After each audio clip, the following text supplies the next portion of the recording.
शहर बहुत बदला है और बिगड़ा कितना है और संवरा कितना है। देखिए, इसको संवरना तो मैं कहीं से नहीं कहूंगा, और ये वाहिद दुनिया का एकमात्र शहर है जहाँ जो हाउस करता है 14 रिवर्स को, और लश ग्रीन शहर था। जो यहाँ के लीची आम के बागान थे, जो बासमती की खुशबू थी, जो नहरें थी, वो सब खत्म हो गया है। अब यहाँ लीची हम रामनगर के खाते हैं और मोमो की खुशबू और मोमो की। तो रेडियो पॉडकास्ट की सीरीज में आज एक बहुत ही दिलचस्प इंसान को मैं आपके सामने लेकर आ रहा हूँ।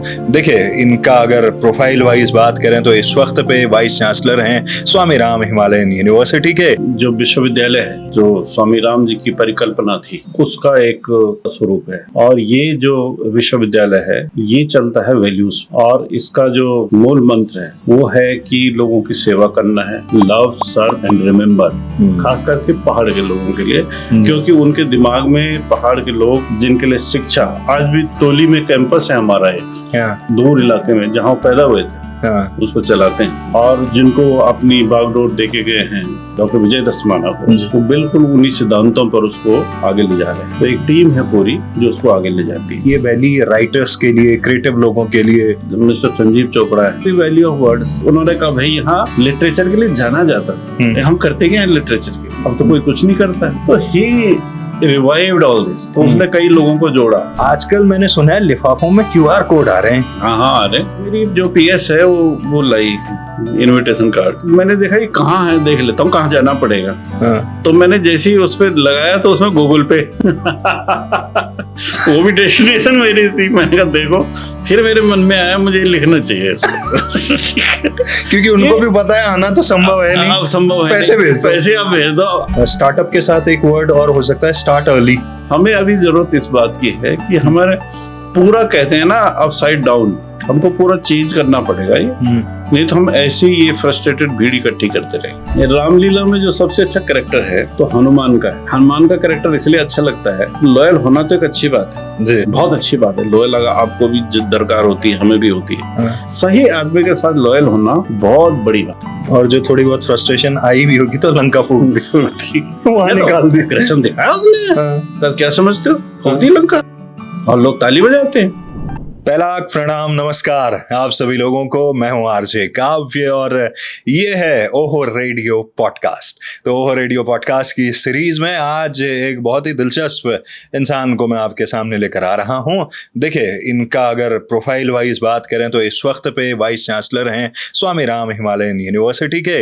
इससे पहले यूकॉस के डायरेक्टर जनरल रह चुके हैं। उससे पहले देश के विभिन्न जगहों पे, स्थानों पे उन्होंने बहुत इंपॉर्टेंट रोल प्ले किए हैं। ऐसे तो साइंटिस्ट हैं, विज्ञान से जुड़े हुए हैं, और लेकिन जो इनके बारे में सबसे कमाल की बात यह है, बड़े जिंदा दिल हैं, बड़े खुशमिजाज हैं और हर तरह की बातचीत करते हैं। देश दुनिया का बड़ा अच्छा अनुभव है। तो हमने सोचा कि सर को आज आप लोगों के लिए यहाँ पे लाया जाए, उनसे ज़रा गपशप करी जाए और ज़रा इस पॉडकास्ट में जानते हैं कि नई जिम्मेदारी को कैसे निभा रहे हैं, क्या कुछ खास चल रहा है। तो आपकी जोरदार तालियों के साथ स्वागत कीजिए डॉक्टर राजेंद्र डोभाल सर। बहुत बहुत स्वागत सर हमारे इस ओहो रेडियो के पॉडकास्ट में, ओहो रेडियो के ब्रांड न्यू स्टूडियो के अंदर। तो सर, हिमालयी राज्य में एक हिमालयन यूनिवर्सिटी के वाइस चांसलर पद पे इस वक्त, तो ये पद क्या कहता है और कैसी फीलिंग है?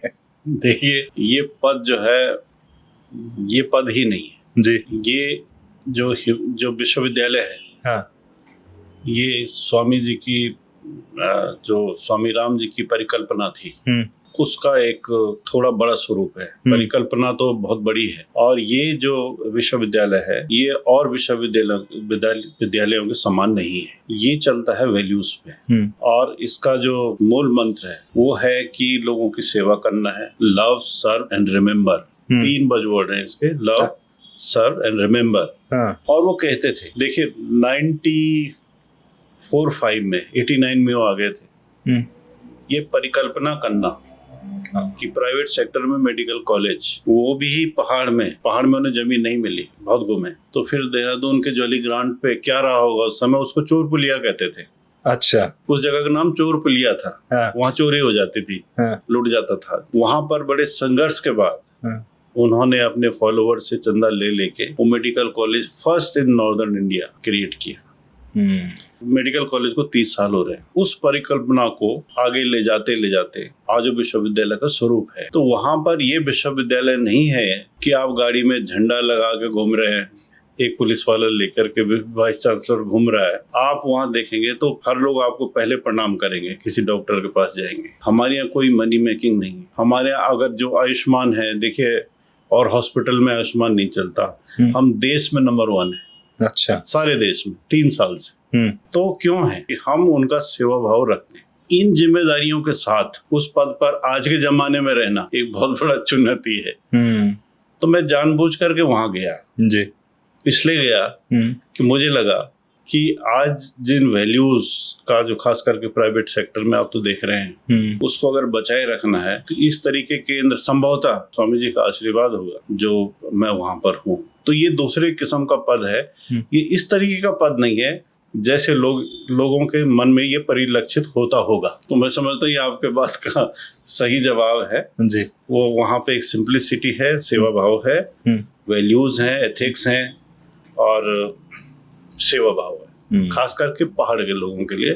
क्योंकि उनके दिमाग में पहाड़ के लोग जिनके लिए शिक्षा, आज भी टोली में कैंपस है हमारा एक दूर इलाके में जहाँ पैदा हुए थे, उसको चलाते हैं। और जो जिनको अपनी बागडोर देके गए हैं डॉक्टर विजय दसमाना को, वो बिल्कुल उन्हीं सिद्धांतों पर उसको आगे ले जा रहे हैं। तो एक टीम है पूरी जो उसको आगे ले जाती है जी।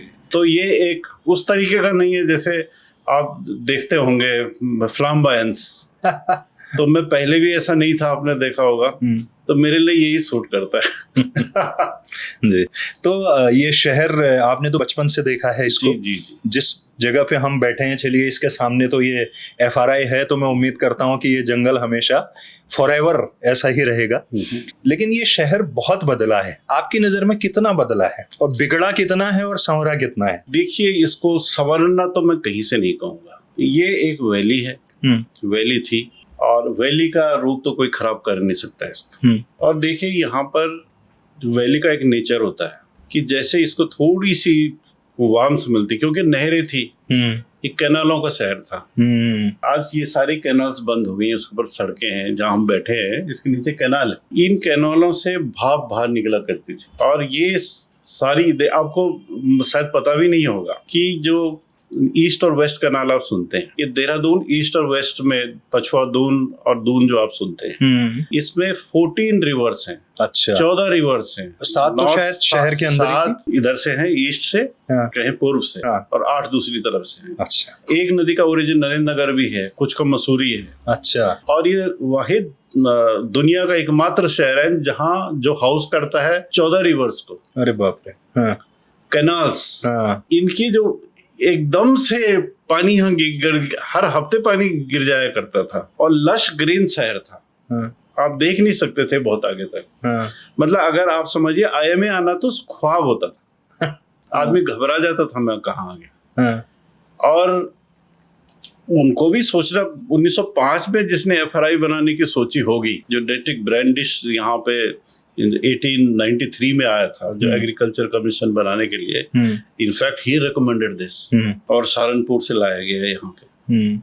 तो इतनी दूर इसको बसाना उस जमाने में, और छोटी सी सड़क हुआ करती थी। बल्लभपुर में एक चाय का खोखा लगता था जो भी शाम को भाग जाता था। हम रिसर्च में भी यहाँ आते थे FRI में रुकने, तो हम चाय पीने वहाँ आते थे और अंधेरा होने से पहले भाग जाते थे। हम ये बिंदाल की जो पुलिया है यहाँ तक जाने में घबराते थे। जो सारा जो सीमित था पूरा का पूरा, ये आपके घंटाघर के आसपास और राजपुर रोड और दलाल मोहल्ला की तरफ शहर सीमित था। तो ये अब जब यहाँ पर जो बहुत ज्यादा भीड़ हो गई है, ये असंतुलित विकास का एक इंडिकेशन है। अगर मसूरी को पीक सीजन में 55,000 प्लस गाड़ियां का आना जाना है, 55,000 राजपुर रोड से, तो शहर की क्या हाल होगा। तो ये जो उस समय यहाँ का क्लाइमेट था, जो यहाँ के लीची आम के बागान थे, जो बासमती की खुशबू थी, जो नहरें थी, वो सब खत्म हो गया है। अब यहाँ लीची हम रामनगर के खाते हैं, और मोमो की खुशबू, और मोमो पहले भी थे, टिबेटियंस थे यहाँ पे, पर इतने मोमो नहीं थे। तब हम पैदल चले आते थे घंटाघर। जब बड़े हुए तो हम साइकिल में यूं हिलोरी खाते हुए जाते घंटाघर में। और अगर पलटन बाजार आपने नहीं घूमा तो आपने कुछ नहीं घूमा। लेकिन अब मैं पता नहीं कितने साल से पलटन बाजार नहीं गया, वहाँ सिर दिखते हैं, खाली सिर दिखते हैं, इतनी भीड़ है। ये देहरादून की ही हालत नहीं हुई, ये लगभग सभी जगह की हुई है। और देहरादून की ज्यादा मैं इसलिए कहूंगा कि ये पहाड़ी जो देहरादून का 7-8% ही तो प्लेन है, इसी में सारा प्रेशर है। लेकिन अगर आप और ऊपर पहाड़ी मसूरी में चले जाएं, वहां भी तो इसका भारी भरकम भीड़ होगी। तो लेकिन ये एक हकीकत है, हम 35 करोड़ 47 में थे, आज 150 करोड़ है, तो कहीं तो लोग रहेंगे।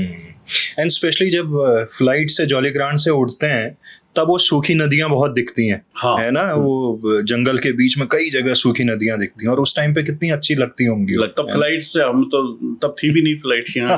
यहाँ एक चीज बड़ी दिलचस्प है कि जो जॉलीग्रांट है, ये छोटा सी जमीन इन्होंने ली थी बिरला जी ने। वो बड़े धार्मिक थे, हाँ। तो हरिद्वार आते थे, ये बिरला मंदिर वाला जो है, हाँ, अच्छा, ये हरिद्वार आते थे सपरिवार पूजा करने के लिए। तो वो उनके पास वो अपने प्लेन उससे आते थे, हेलीकॉप्टर से, तो उनकी लैंडिंग के लिए था।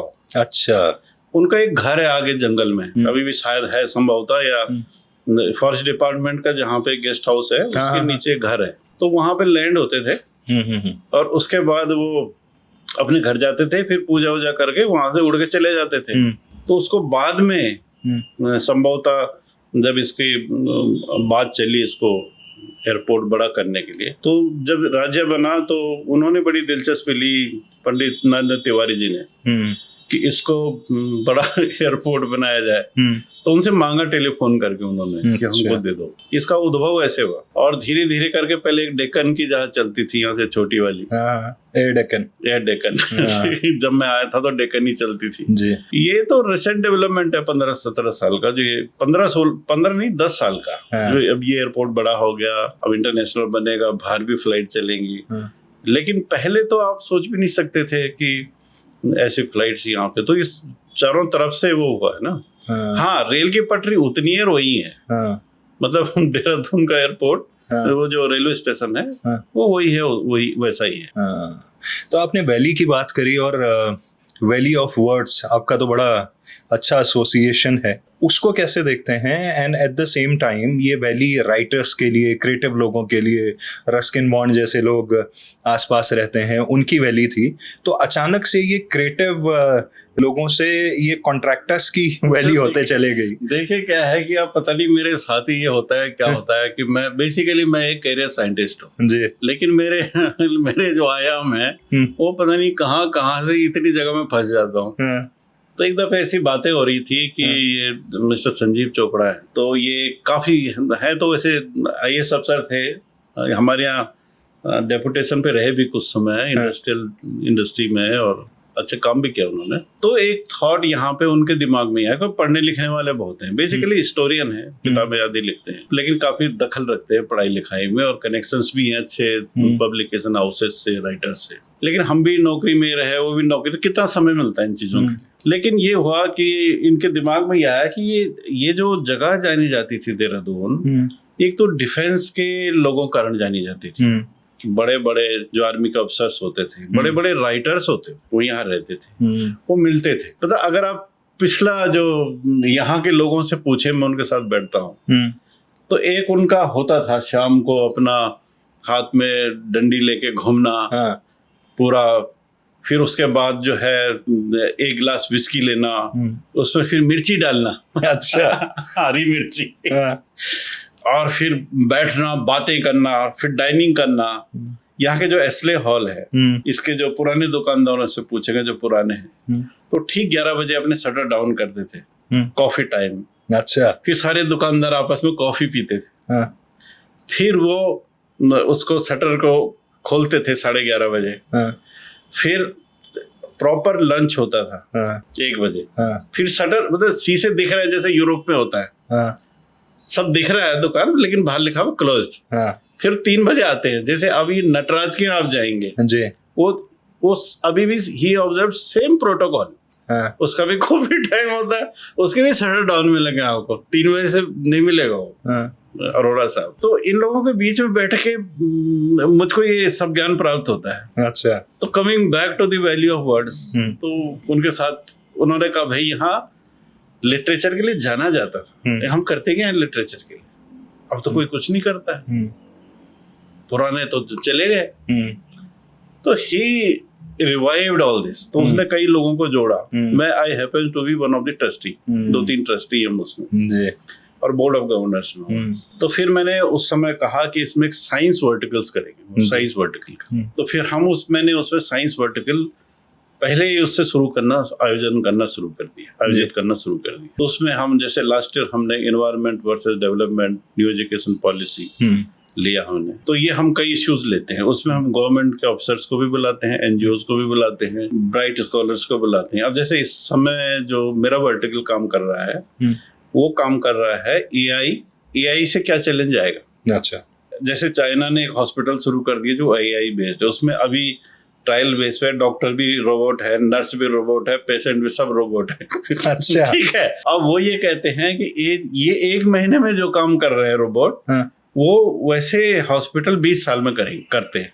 अच्छा। इतने क्विक कर रहे हैं। तो it's going to be challenge. जैसे आज हम एआई बेस्ड, जैसे आप मोबाइल पर टाइप करते हैं तो जो आप बोलना चाहते हैं पहले आ जाता है, ठीक है ना। या आप कोई सर्च कर रहे हैं, मतलब आप कहीं बाहर जा रहे हैं, you are searching for a hotel, तो अपने आप ये ऑप्शन आने शुरू हो जाते हैं। दे नो इसको क्या चाहिए।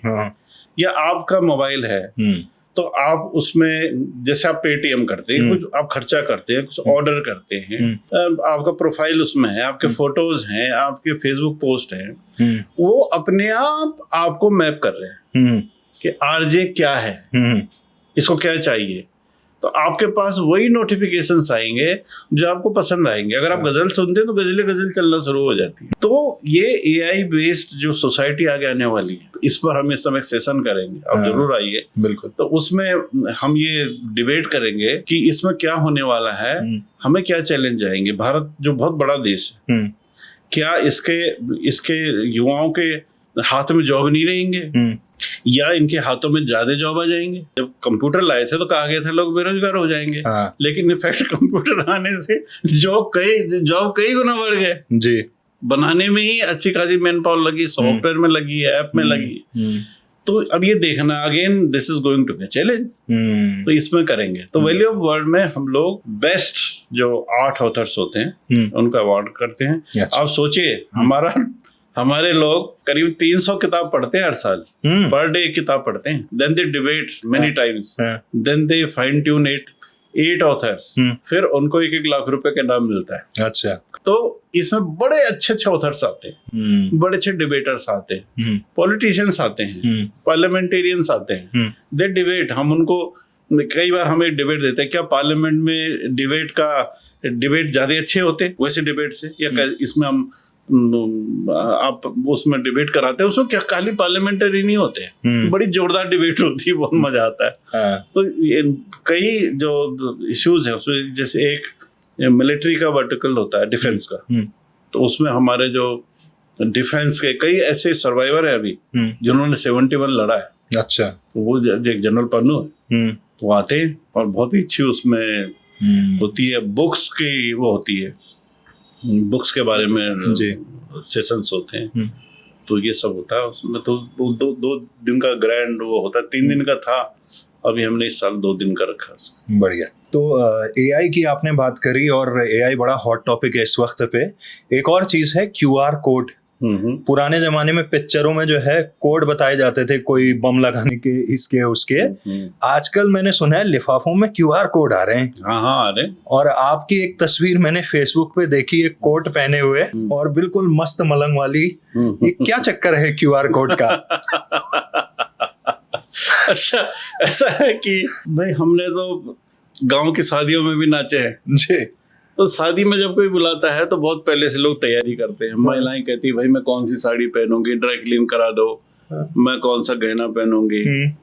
पुरुष का एक ही चीज होती है कि उसका एक सूट होता है, गर्मी हो बरसात हो, उसको ड्राई क्लीन कराता है और उसको टाई वाई लगा के जाता है और नाचता है। संभवतः नीला या काला। हाँ, नीला या काला ग्रे जो भी है। अब क्या मैं देख रहा हूँ कि जैसे पहले मुझे, अब धीरे धीरे लोगों ने प्री वेट शूट शुरू कर दिया। जा रहे हैं, अब संडे सैटरडे को जाए, नदी नालों में फोटोग्राफर है, लड़के लड़कियां आधे आधे पानी में जा रही हैं, यूं यूं कर रहे हैं। पहले तो मेरी समझ में नहीं आया कि ये क्या हो रहा है। तो एक दफे ये एक मेरे जानने वाले फोटो खींचने वाले हैं, शायद आप जानते होंगे, भुवनेश भारती। मैंने पूछा भाई क्या हो रहा है? क्या ना, सब प्री वेड शूट हो रहा है।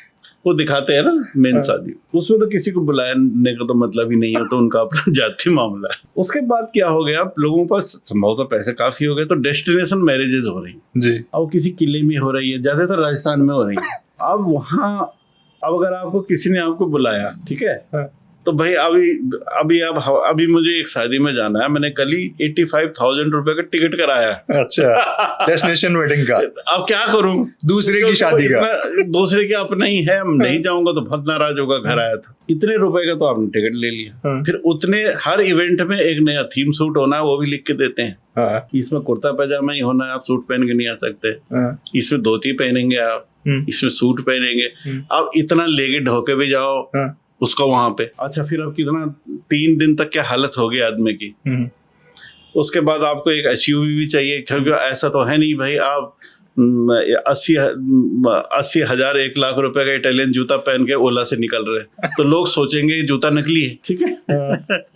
ये अगर आप मर्सिडीज से निकलेंगे तो नकली जूता भी लोग सोचेंगे असली है। जमाना ऐसे, उतने रुपए लगा के आप जाओगे तो हर एक के बस का है नहीं, ठीक है। अगर बहुत जरूरी नहीं है तो मैं भी नहीं जाता। जो आपके नियर डियर है वो तो जनरली इतने मतलब होते नहीं है यार, किसको फुर्सत है इतना। मैं अपना यूनिवर्सिटी छोड़ के हफ्ते भर तो जा नहीं सकता, मेरा मन गवारा नहीं करता, मेरे में छुट्टी भी होगी, नहीं जाऊंगा मैं। वैसे उड़ाएगा फॉर सच पर्पस। वो कहते साहब सुंदरकांड का भी चल पड़ा। हमारे टाइम पे हमने कोई सुंदरकांड नहीं देखा। सुंदरकांड हो रहा है, वो क्या करते हैं, आपको जब जाते हैं तो 2-2 लड्डू देते हैं, अंदर टिक्की जलेबी होती रहती, तो वहां आप नाच नहीं सकते। अभी मुझे एक कार्ड में कुछ दिनों पहले कार्ड मिले, उसमें QR कोड था, तो मैंने उसमें देखा तो उसमें लोकेशन था कि किसी ने पौंधा की तरफ एक है, तो लोकेशन देख के हम पहुंच गए। तो मेरी जो PS है वो लाई इनविटेशन कार्ड कि सर ये कार्ड है शादी का। मैंने कहा कब है, मेरा क्या प्रोग्राम है। तो मैंने देखा ये कहाँ है, देख लेता हूँ कहाँ जाना पड़ेगा। तो मैंने जैसे ही उस पर लगाया तो उसमें गूगल पे वो भी डेस्टिनेशन मेरी थी। मैंने कहा देखो, फिर मेरे मन में आया मुझे लिखना चाहिए इसको क्योंकि उनको भी पता है आना तो संभव है नहीं। अब संभव है, पैसे आप भेज दो। अच्छा, उसमें ये है कि पैसे तो भेजने ही पड़ेंगे, QR कोड है ना, मना नहीं कर सकते। अब आप देखिए ना, आप सुंदरकांड में नाच नहीं सकते, डेस्टिनेशन में उसमें आप जा नहीं सकते, ठीक है। प्री वेडिंग में वो बुलाएंगे नहीं। तो अपना ड्राई क्लीन सूट पहन के आप कहाँ नाचोगे? घर में। This was the question I raised. It looks funny, but मेरे दिमाग में आया तो I shared it. तो सर, आपको एक तो खाने पीने का, कुकिंग का बड़ा शौक है, घूमने का बड़ा शौक है, और आपके अनुसार, और मैंने भी पहले इस तरह से पहली बार सोचा कि डल लेक भी लाइवली हो सकता है। नाम डल है लेकिन वो लाइवली हो सकता है। असल में मैंने पूछा जी, मेरा ड्राइवर था, इकबाल था शायद उसका नाम, तो he was a very sweet guy, जिसकी आपने हेड वेट लगा के, वेरी स्वीट गाय। तो वो उसे तुरंत मुझे एक दिन घुमाया, मैं किसी काम से गया था, वो मेरा फेसबुक फ्रेंड की रिक्वेस्ट डाल दी उसने। अच्छा। तो मैंने एक्सेप्ट कर ली। ठीक है। तो मैंने शाम को ही डाला है वहाँ, क्योंकि मेरे पास प्रीपेड था, तो वहाँ प्रीपेड चलते नहीं है। तो फिर मैंने वो जो जहाँ मैं रुका था उसका वाईफाई लेके फेसबुक पोस्ट डाला कि नाम तो डल है पर लेक बड़ी लाइवली है, बहुत सुंदर है जी, कश्मीर जस्ट लाइक यूरोप, पूरा वैल्यू यूरोप जैसे हो। उसने पढ़ लिया। उसने मुझसे कहा कि सर डल का मतलब होता है जल। अच्छा। डल का मतलब पानी। और हम उसको लिखते हैं अंग्रेजी में डल। तब मैंने लिखा उसमें कि भाई ये जो है लेक लाइवली है, हुज लेक, उसमें फार्मिंग होती है, शॉपिंग होती है, हाउस बोट्स हैं, बहुत ज्यादा टूरिज्म है। अब बड़ा फ्रेंडली उन्होंने माहौल बनाया हुआ है, वो बिल्कुल आपस में लड़ते झगड़ते नहीं है, बहुत फ्रेंडली रहते हैं। और एक अपनी बोट को अगर कोई कहवा पिला रहा है तो उसके पास में ले जाते हैं कि इसकी भी इनकम हो जाए। कुछ गहने बेच रहा है वो अपने एंटीक्स, तो वो उसके पास में भेड़ा देता है, पूरा टाइम देता है उसको। जैसे हमारे यहाँ होता तो यहाँ इतना ऐसा सब, जैसे टैक्सी चला रहा है तो टैक्सी प्रोटोकॉल है उसका, वो बिल्कुल एज ए ड्राइवर रहेगा, दरवाजा खोलेगा, महिलाओं को उतारेगा, हाथ पकड़ेगा जहाँ पे गिरने का डर होगा। तो ऐसा नहीं लगता कि ये रेस्ट ऑफ द वर्ल्ड है। जैसे हमारे यहाँ क्या होता है, अगर आपने टैक्सी की, मतलब मैं बुराई के लिए नहीं कह रहा हूँ, लेकिन आप तो रोज देखते होंगे कि जैसे आप आए गाड़ी में तो वो सीट पीछे करके बोनट पे पैर रख के सोया होता है, आप उठाते हो उसको कि चलो भाई, फिर वो गाड़ी में बैठ जाता है, फिर आप खुद ही बैठते हो, तो आपको अच्छा फील नहीं आता।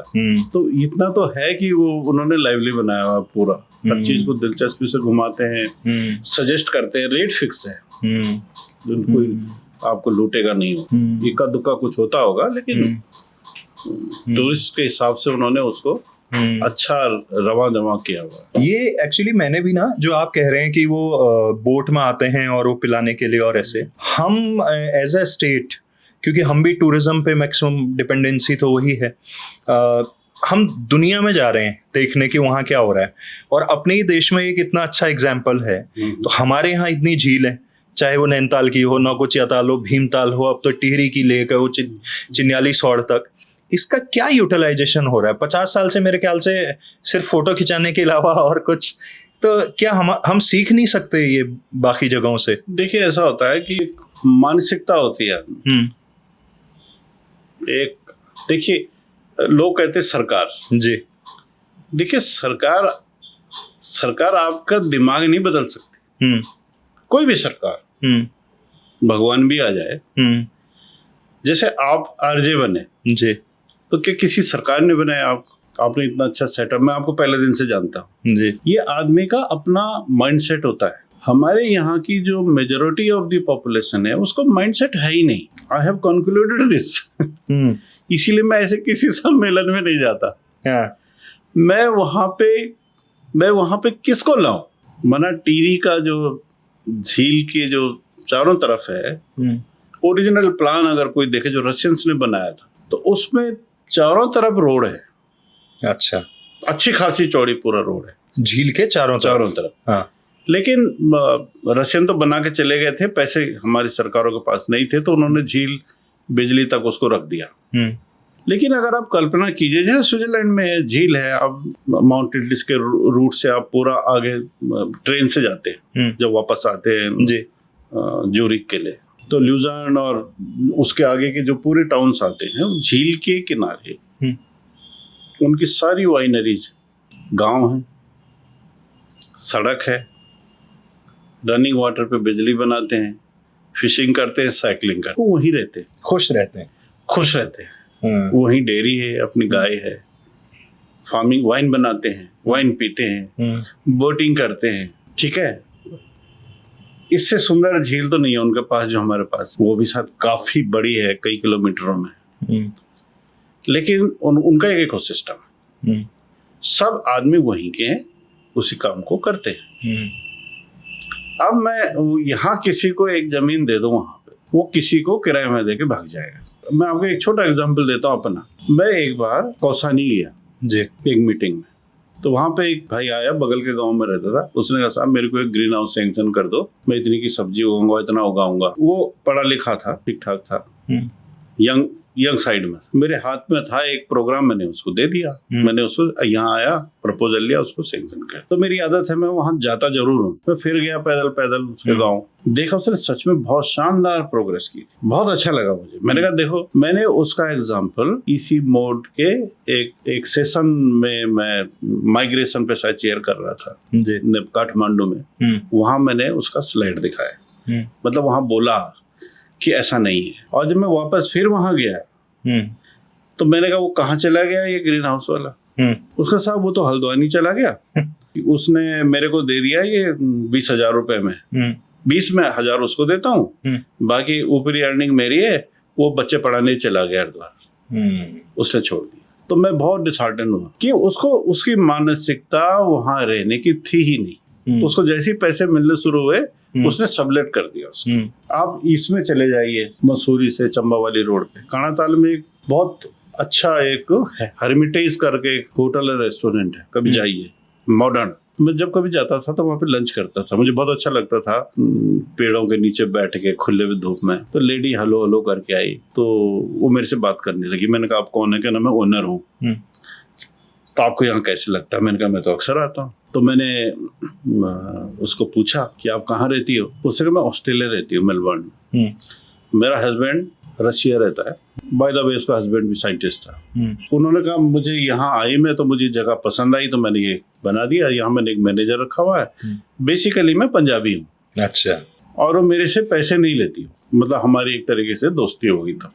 एक बार मैंने वहां पे मैं रुका भी, वहां पे एक फंक्शन भी किया मैंने वहां। एक दफे मैं उसकी गाड़ी अंदर नहीं आती, गाड़ी बाहर ही रहती है, गैराज बना रखे। तो मैं गेट से जा रहे थे तो 3-4 लड़के थे ड्रेस पहने हुए, उन्होंने मुझे नमस्कार किया। तो मैंने ऐसे ही पूछा, मैंने कहा आप कौन हो? उसने कहा जी हम नीचे के गांव के हैं, हम लोग रमोला हैं। तो मैंने कहा तुम यहाँ क्या करो? कहने की जमीन हमारी थी। तो उस जमीन पे वो चौकीदार है। अब कुछ सक्सेस स्टोरी है, ऐसा नहीं है। अब थ्रीस कपूर को देख लीजिए, कितना अच्छा उसने बनाया।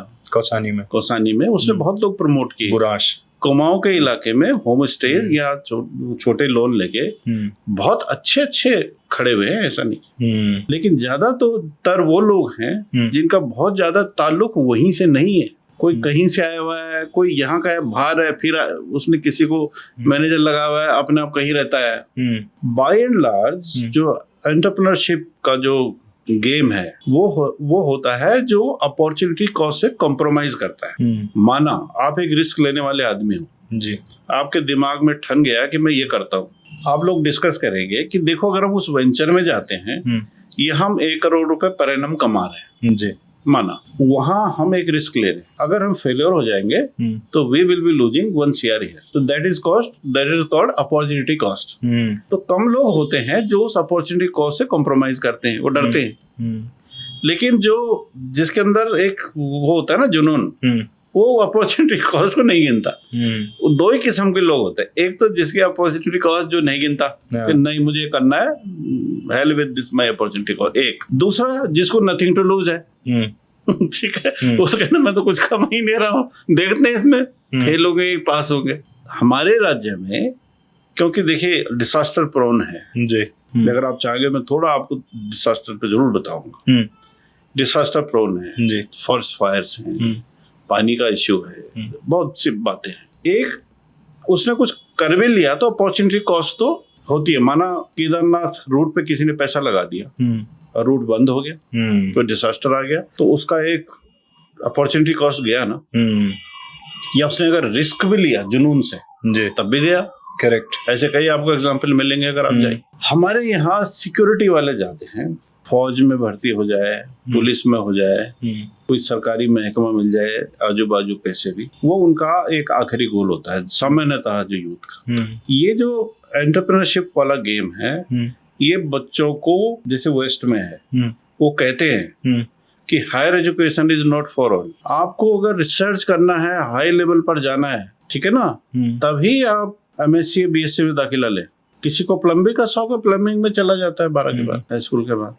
दे are earning higher than any scientist. आप देखिए प्लम्बर को हायर। तो एजुकेशन सिस्टम वैसा है, तो बच्चे के दिमाग में पेरेंट्स का तो ज्यादा मतलब होता ही नहीं है वहाँ। हमारा एजुकेशन सिस्टम भी ऐसा नहीं है, ठीक है। Higher education is available for all. कुछ नहीं है तो ओपन यूनिवर्सिटी है, कुछ नहीं है तो डिस्टेंस। प्राइवेट सेक्टर में आने में तो हायर एजुकेशन तो सभी के घर में ही अवेलेबल होगी। अब उस पढ़ के फिर बच्चे के दिमाग में वो माइंडसेट नहीं होता है प्लम्बर बनने का, इलेक्ट्रिशियन बनने का, या किसी एंटरप्रेन्योरशिप करने का। वो एक अपना व्हाइट कॉलर जॉब ढूंढता है, वो ब्लू कॉलर जॉब भी नहीं देखता। तो ये उत्तराखंड स्पेसिफिक प्रॉब्लम नहीं है, ये हमारी कंट्री का प्रॉब्लम है। अगर हम स्टार्टअप एंटरप्रेन्योरशिप की बात करते हैं तो हमारे एजुकेशन सिस्टम को ही वो वैसे होना पड़ेगा, वैसे टीचर्स होने पड़ेंगे हमारे। लेकिन अगर आप यहाँ मना कर दें किसी को PG में एडमिशन के लिए, तो आपको सीट बढ़ानी पड़ जाती है, और वो भी लालायित होते हैं कि सीट और बढ़ जाए। की फीस मिलेगी। तो उससे पूरा इकोसिस्टम जो हमारा है, तो वो इनोवेटिवनेस तो यंग एज में होती है। कुल मिला के आप ये कहना चाह रहे हैं कि स्टार्टअप इनोवेशन जो भी हैं, स्टार्टअप के साथ एक वर्ड और हो सकता है स्टार्ट अर्ली, कि ऐसा नहीं कि पूरी दुनिया में धक्के खा के आ गए और फिर कहा कि यार अब कुछ गाँव में करते हैं।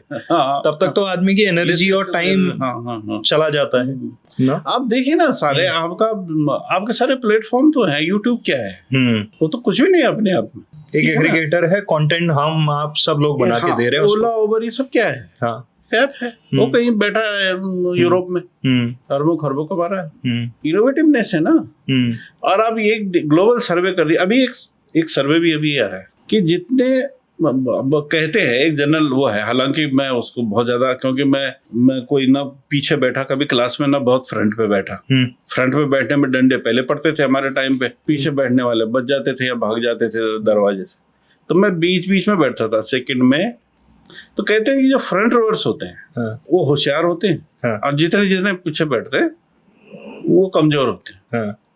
तो एक सर्वे आया, जितने फ्रंट रनर्स हैं नामी ग्रामी इंस्टीट्यूशंस के ग्लोबली, वो जैसे ही निकलते हैं तो उनका एक ड्रीम होता है फट से उनको कैंपस में ही ऑफर आ जाती है प्लेसमेंट एग्जीक्यूटिव जॉब की, और दे ग्रो लाइक एनीथिंग। और जो वो फिर उसको छोड़ नहीं सकते।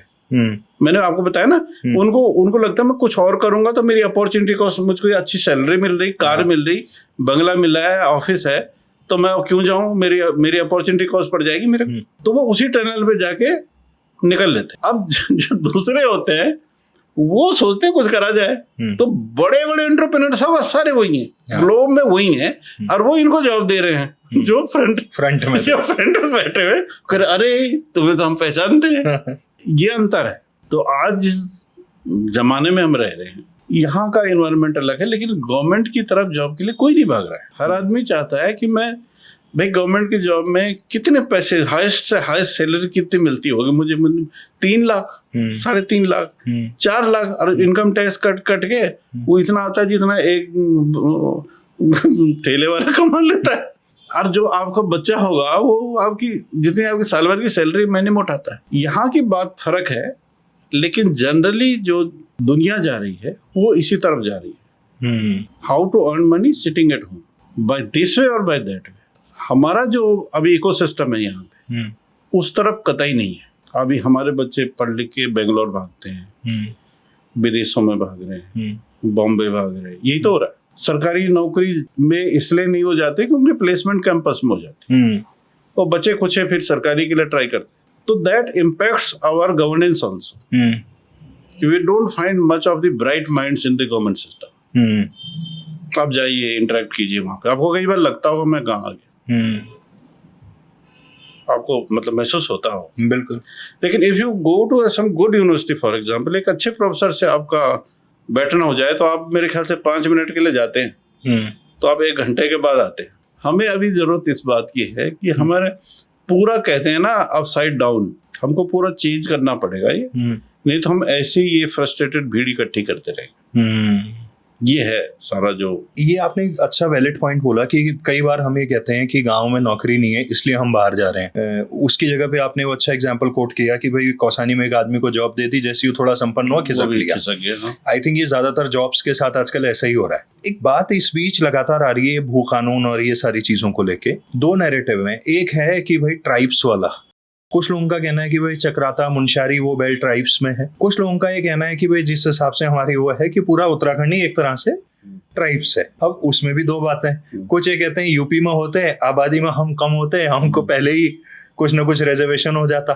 कुछ कह रहे हैं नहीं, तुम 1950 के हिसाब से और पूरे राज्य को अगर ट्राइब्स के उसमें आ जाएं, जो आई थिंक सोनम वांगचुक वाला भी वहां चल रहा है। इसको कैसे देख रहे हैं आप? देखिए, इसको देखने के लिए अगर आप इतिहास समझें, हम आप यहाँ के ओरिजिनल रहने वाले हैं ही नहीं है। बिल्कुल। अब यहाँ के इससे बड़ा आज ये एग्जाम्पल कौन हो सकता है? गोविंद वल्लभ पंत। वो यूपी के मुख्यमंत्री भी रहे, होम मिनिस्टर रहे फर्स्ट, फ्रीडम फाइटर थे। बिल्कुल। वो जब संभवतः 20-25 दिन के थे तो उनको गोद में लाके खूंट गांव में लाया गया था, अल्मोड़ा। वो हमारे अजीज हैं यहाँ जी। हम लोग हैं डोभाल, हम दाभोलकर से पहले उज्जैन आए, वहां से अल्मोड़ा आए जोशियों के साथ जी। और फिर राजा के साथ श्रीनगर आए, पौड़ी आए और उसके बाद फिर अब टेरी आ गए। हमारे भी बता रहे हैं कि हम हाँ, राजस्थान ठीक के है। राजपूत थे। हाँ, अगर आप इतिहास पढ़े तो हम लोग ऐसे ही आए हैं। यही एक बहुत बड़ा एंथ्रोपोजेनिक डिसऑर्डर है यहाँ पे कि we don't love our soil, क्योंकि हम बेसिकली डीएनए हमारा, हम इधर उधर से भटक के, ये जहाँ मेरा गांव है वो मेरी 5 जनरेशन के ऊपर आई हुई है।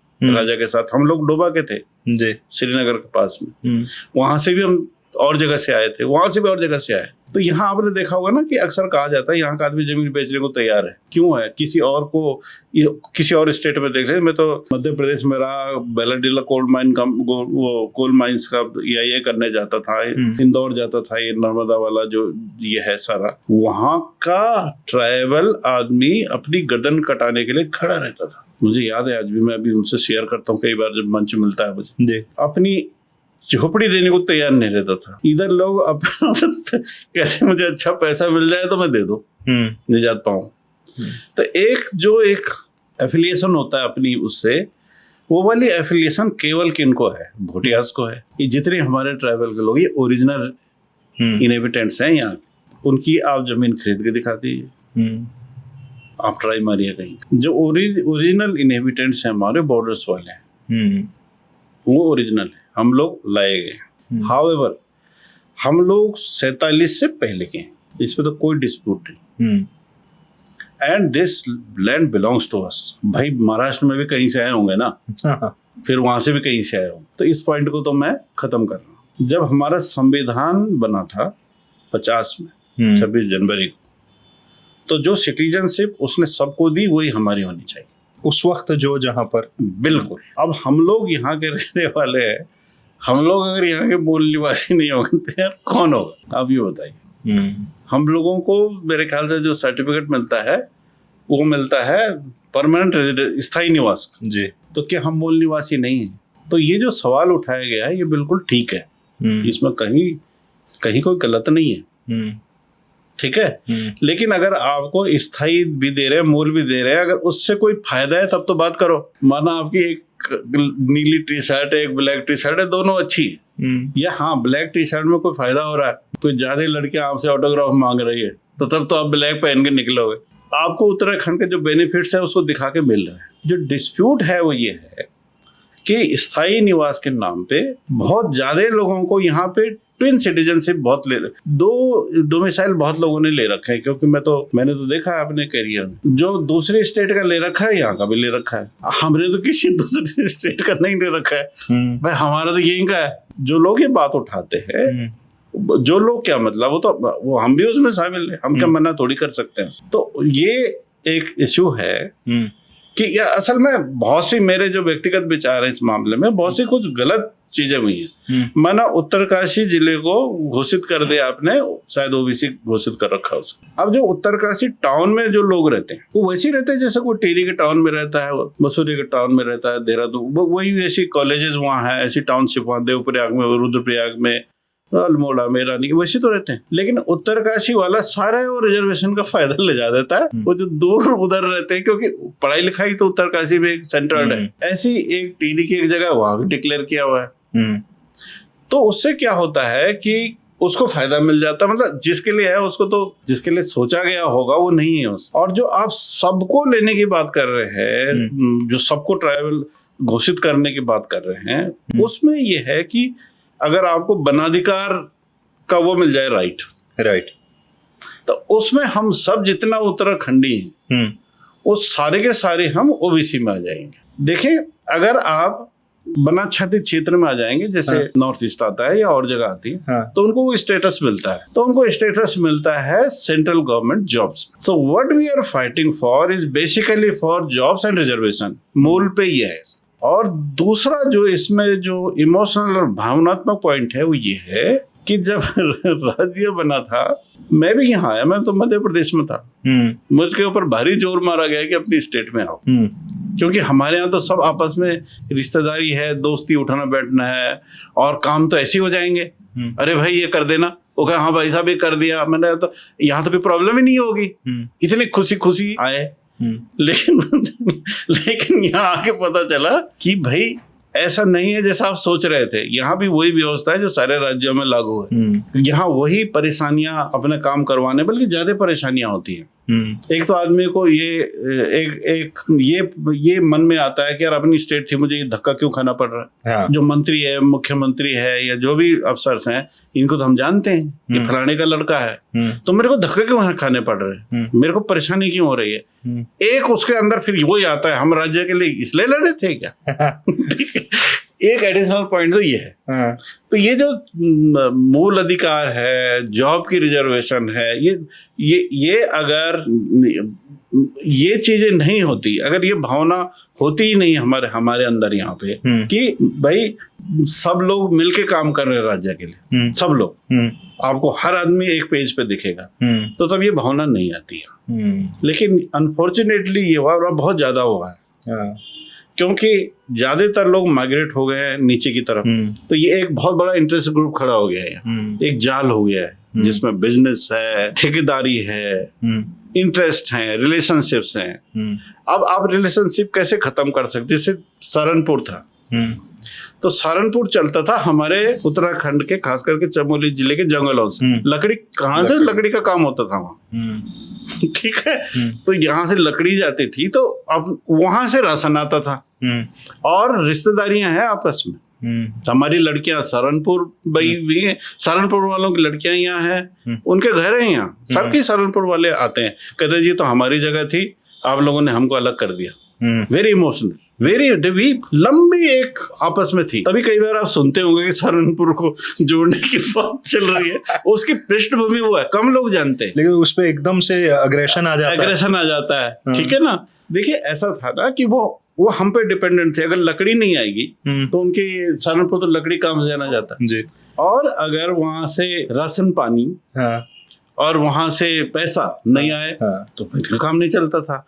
तो एक दोस्ती थी, जैसे आपके कई लोगों से होती होगी अपने काम में जी, अपने रिकॉर्डिंग में, इसमें एक हो जाता, ठीक है, एक इकोसिस्टम बनता है। अब अचानक आपने काट दिया उसको, स्टेट बन गई, पुलिस वाले खड़े हुए दोनों तरफ बंदूक लेके, ठीक है। एक तो झटका वो लगा। दूसरा, जब आंदोलन हुआ था तो सबके दिमाग में एक चीज थी, सबके, कोई बयान नहीं कर सकता, आप अखबारों को उठा के देखिए, उनके दिमाग में था कि केवल पहाड़ का एरिया ही उत्तराखंड हो। बिल्कुल। तो आज तो मेजॉरिटी ऑफ द पॉपुलेशन नीचे रहती है। तो पहाड़ जो पहले था ना, जब हम छोटे छोटे पहाड़ में अपने फादर के साथ जाते थे, हर खेत हरे थे, हर घर आबाद था। आज सारे टूट गए, कुछ खेत में कुछ नहीं होता। तो ये जो उत्तराखंड बनने के बाद उन लोगों को दिखा, तो वो ये चिल्लाते हैं कि ये उत्तराखंड के इसलिए बना था।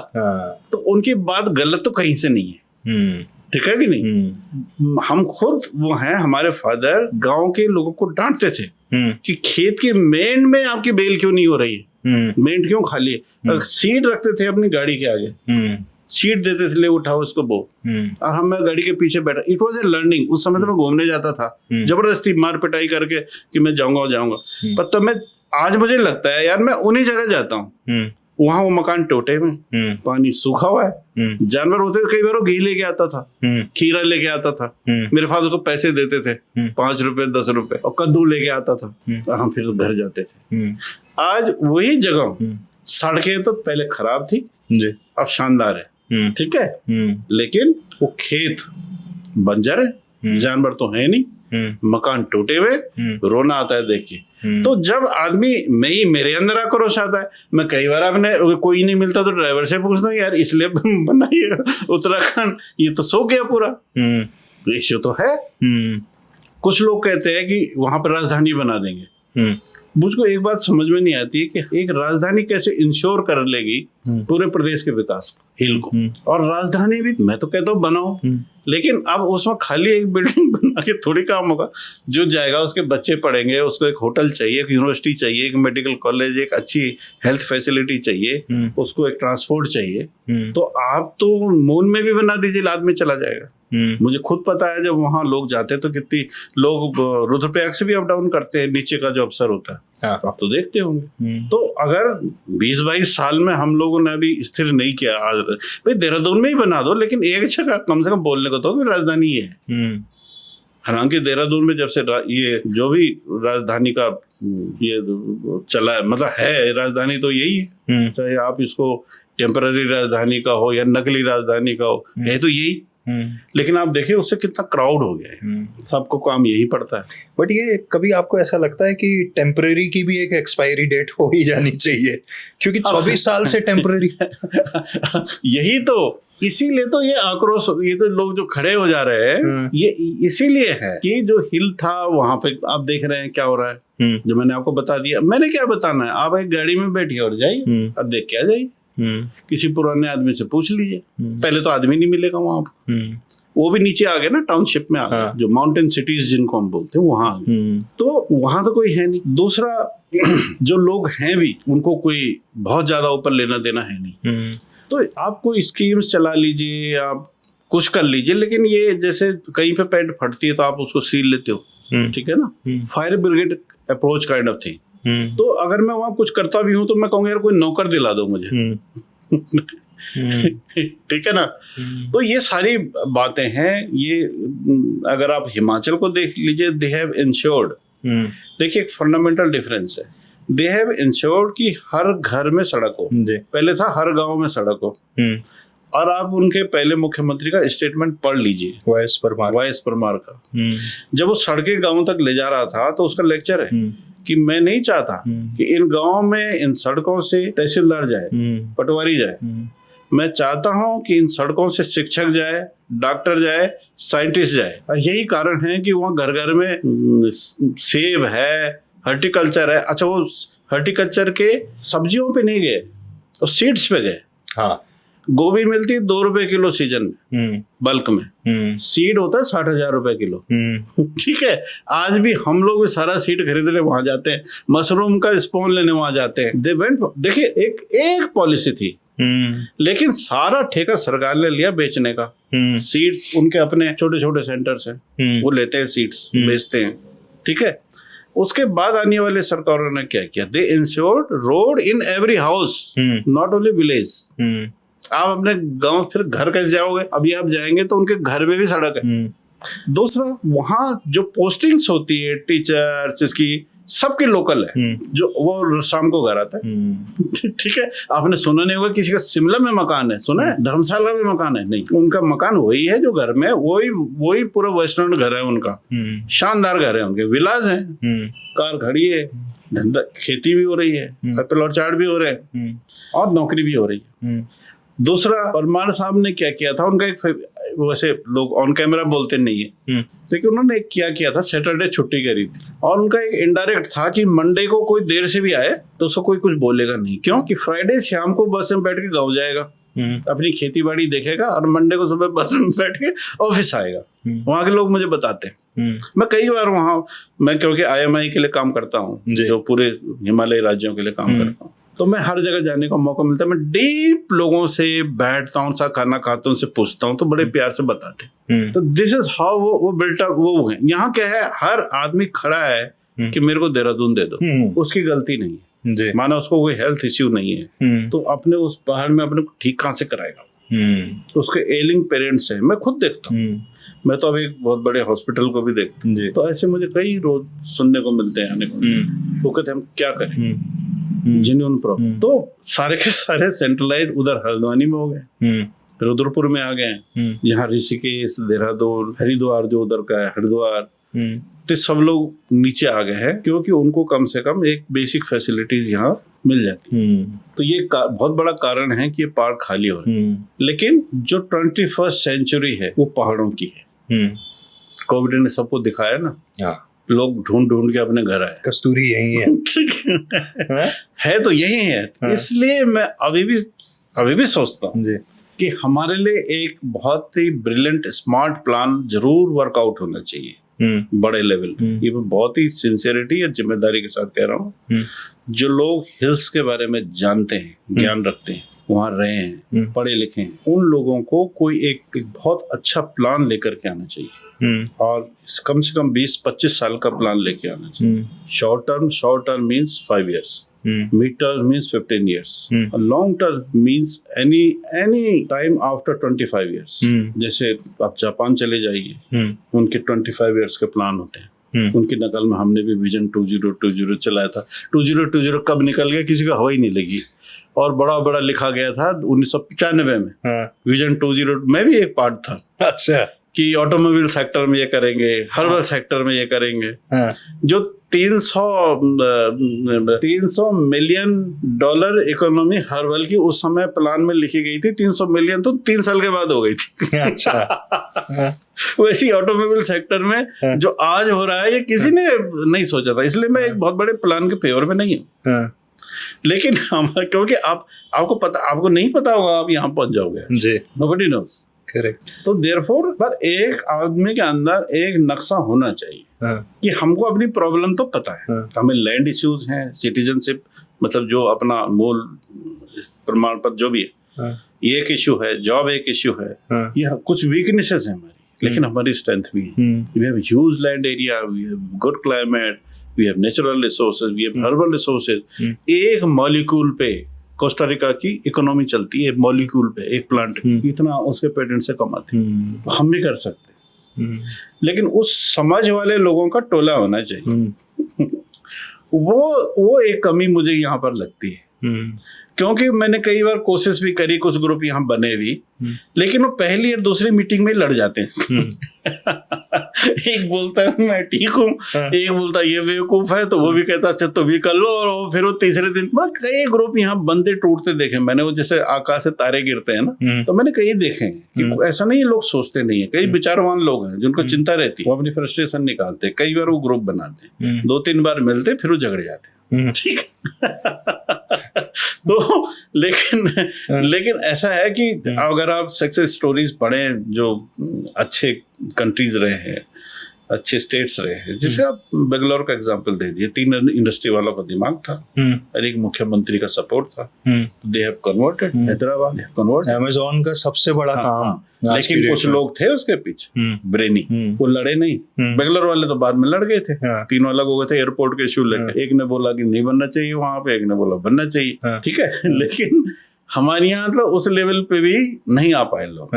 एक तो होता ही है यहाँ क्लास बहुत है। अगर आपने 4 आदमी बिठा दिए तो पहला वाला अपने पुराने जुनून से नहीं हटता। मैं तो ये रहा हूँ, तो सोचते हैं कि पहले मेरे साथ वही प्रोटोकॉल होगा। अरे भाई यहाँ तो आप एक उसके लिए बैठे हो ना, फिर वो ये सोचेगा जो मैं कह रहा हूँ यही ठीक है, क्योंकि जब मैंने था मैंने ये किया था। अब ऐसे में तो नहीं हो। तो हमारे यहाँ कहना चाहिए ईगो प्रॉब्लम है, क्योंकि वो साथ काम ही नहीं कर सकते। तो अब पता नहीं कैसे सॉल्व होगा। मेरे लिए भी एक वो है ये। अच्छा, जबकि हमारा ही ह्यूमन रिसोर्स दुनिया के सबसे बेस्ट है। Chef best, national security adviser Uttarakhand से, आर्मी चीफ उत्तराखंड से है, प्रधानमंत्री के सलाहकार उत्तराखंड से, और यहीं पे जो है हम as a human resource state के लिए नहीं कंट्रीब्यूट कर पा रहे हैं। नहीं, ऐसा भी होता है जहां से ज्यादा स्टार्स निकलते हैं उनकी लैंड बैलन होती है। ठीक है, देखिए मैं एग्जांपल देता हूँ कि आइंस्टीन हुए जी, तो जब उनको सताया गया तो ये प्रिंसटन चले गए। और उसके दिमाग में था कि मैं बेस्ट ब्रेन वर्ल्ड में कोई डिस्प्यूट ही नहीं है, जूस हाईएस्ट नोबेल लॉरेट यही। सारी बड़ी चीज इन्होंने ढूंढी जो हम आज यूज करते। आइंस्टीन वाज ए जू। तो जब इजराइल बना था 48 में, तो वो तो झगड़ालू कौम थी ना कि उन्होंने लैंड कब्जा करी और अपना देश वेश बना, तो बैठे। उन्होंने कहा देखो भाई, झगड़ा करके ले लेना ये तो एक अलग इशू है, लेकिन गवर्नेंस एक अलग इशू है। अब देखिए जितनी स्टूडेंट यूनियन है, आंसू था या और भी थे, झगड़ा करके एग्रीमेंट तो करा लिया उन्होंने, लेकिन गवर्नेंस नहीं कर पाए ना। आज कहाँ है वो सारे यूनियन जो थी, वो governance is a different fort है। ठीक है, वैसे ही उन्होंने वो देखो होशियार थे यूज।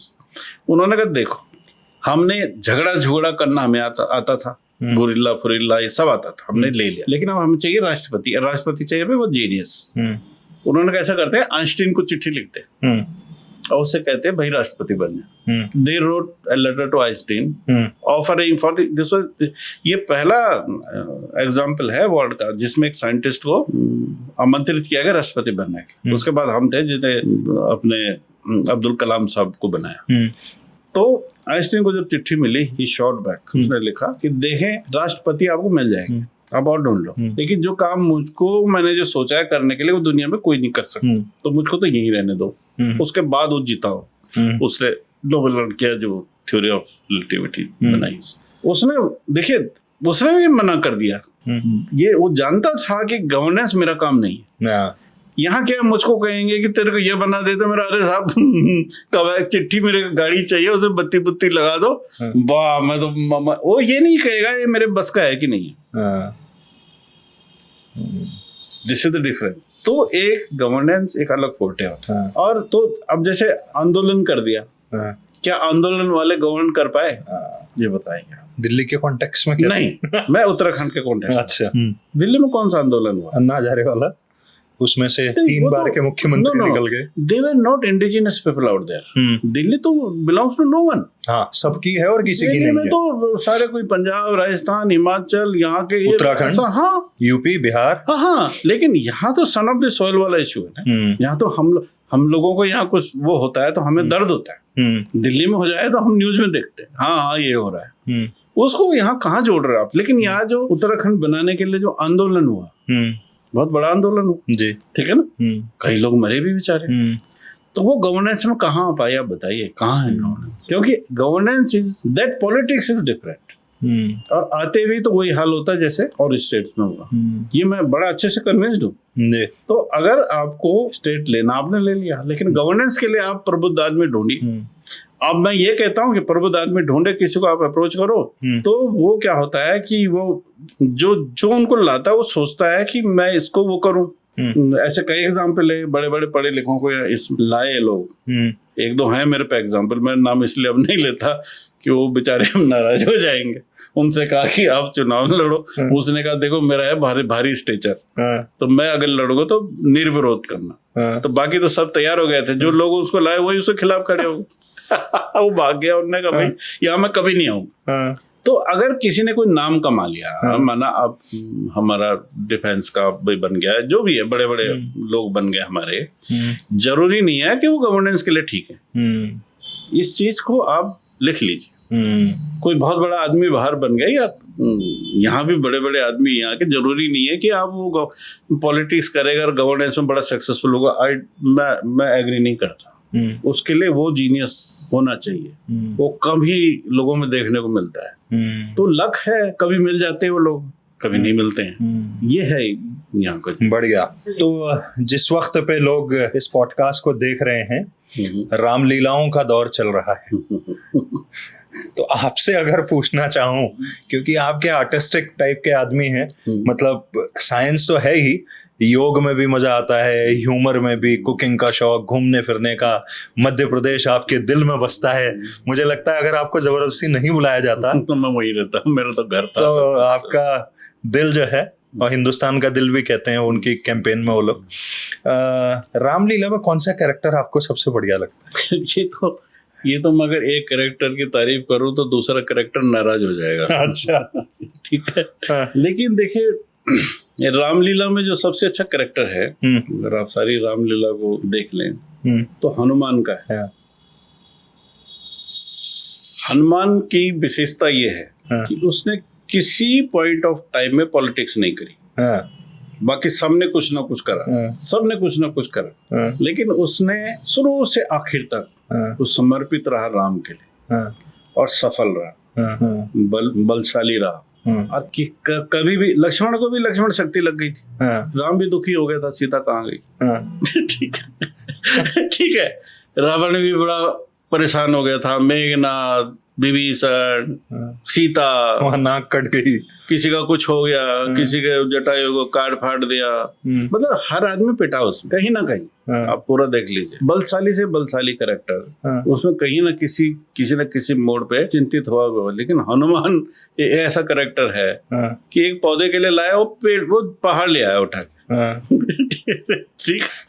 तो मुझे हनुमान का कैरेक्टर इसलिए अच्छा लगता है कि आप अगर लॉयल होइए, लॉयल होना तो एक अच्छी बात है जी, बहुत अच्छी बात है। लॉयल अगर आपको भी दरकार होती है, हमें भी होती है, लेकिन देखिए सही कैरेक्टर के लिए लॉयल होना एक अलग बात है। सही कैरेक्टर के साथ आदमी चलता नहीं है। वो कई बार बोलता है यार ये ईमानदार है, इसके साथ ना मुर्गा खाने को मिलता है, ना साला कुछ सुविधाएं मिलती है, कहाँ इसके लॉयल बन।